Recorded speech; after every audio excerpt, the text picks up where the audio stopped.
Our health reporter Karen Eisele is here to explain more for us. Karen? Brenda, researchers say advances in science and gene technology have them close to finding a cure or possible treatment for one of the most common of these diseases. They say unlocking the mystery about Duchenne muscular disease, a deadly form of childhood MD, may open the door to other breakthroughs. So taking some college courses? Actually, I want to raise a family. And they're counting at I want to take them out to games and do all kinds. I just want to do what a normal father would do, with a son or a daughter or whatever. And soon, people like Max McGee may have a better chance to do just that. Max is 17 and has a rare type of neuromuscular disease. It affects many of his body's muscles. I've just learned to accept it, and I think that's probably a hard thing to do. And I see some kids, and I know it's really difficult for them to accept what they have. Favorite to the right. Nearly 3,000 Georgians have MD.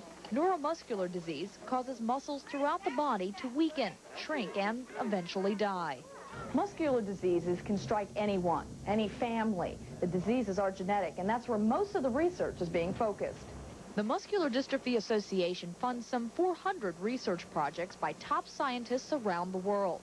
Dr. Arnold Gale is one of those researchers. The conversations now are significantly more hopeful than they were a decade ago. He says in the last 10 years, doctors have ID'd the missing gene they believe causes Duchenne muscular dystrophy, the most common and deadly form of MD. Last year, Michigan scientists successfully injected mice embryos with a corrected version of the damaged gene. The gene perpetuated itself through generations, effectively eliminating muscular dystrophy in mice. Now they've taken it a step further. What we've been able to do is to take viruses and to clean out the genes in viruses that make people sick. That is, to inactivate them the way we do when we make vaccines, and to insert the gene we want. It is the gene that makes dystrophin, a good gene, and use viruses in much the same way that we use vaccines. Get it. Pass it, there you go. One arm, good. Yes. While a vaccine like that wouldn't reverse muscle damage, Dr. Gale says it could stop muscle deterioration.